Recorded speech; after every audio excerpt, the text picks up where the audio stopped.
This was arguably the best turnaround we'd ever seen, not just in baseball, but in all of sports. At a certain point, you just had to ask yourself, is this real? There was nothing mystical about it. There weren't angels, but something was going on. 30 for 30. Worst rosters imaginable. I mean, they had a catcher who could barely run. They had a pair of outfielders who constantly collided at each other. And their star pitcher, Whit Bass, I don't think he could even read. And to top it all off, their manager was a liability. I mean, it's almost like he was fighting with his team in a way. And he actually fought his team. You know, it seems like there was no happiness in George Knox's life ever since he came from Cincinnati. Even when the team won, he was still fighting with them. Literally fighting with them. Fines weren't enough. If this was to happen today, he would have been suspended for... He was kind of mean at times. I mean, one time he threw something, and I don't know if you remember, but the bat hit me in the head. I still don't understand how he wasn't fired.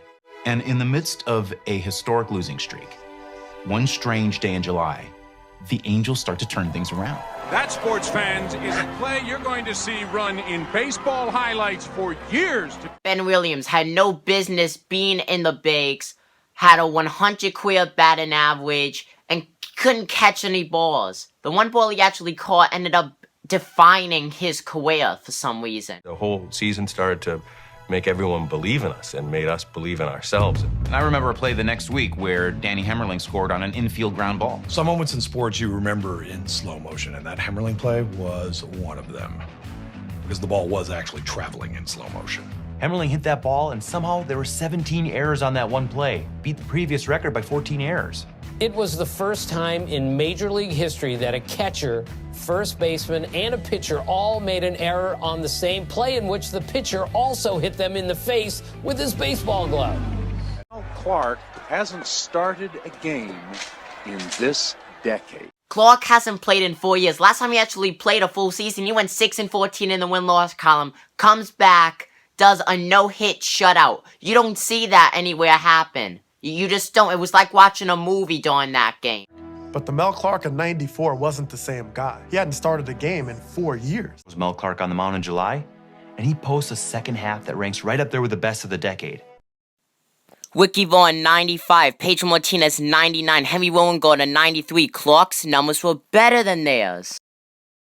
Everyone wanted to believe that this was legitimate, but it is clear something else is happening. I have a statement I'd like to read. There have been reports that I've been using angels to help the team win. Angels? That's the explanation. I found that insulting. You know, the only reason why the guy wasn't getting laughed out of the room was because it was the 90s and there were a lot of bizarre things happening in the world of sports. If a hockey player could win the Masters, if a golden retriever could play basketball, if Michael Jordan could play with Bill Murray and Tweety Bird, why should they question this then? Does this mean you really think that a kid sees angels at your games?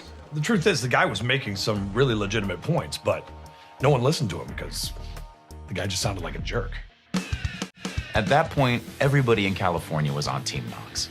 Well, I have to say, they made me a believer.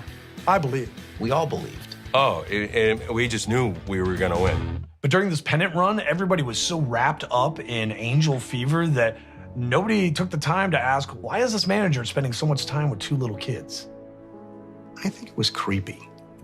When you think about it, it was really weird, and he didn't even communicate with them after that season. To the playoffs. Once it's time for the pennant, they cannot help anymore. That is the rule.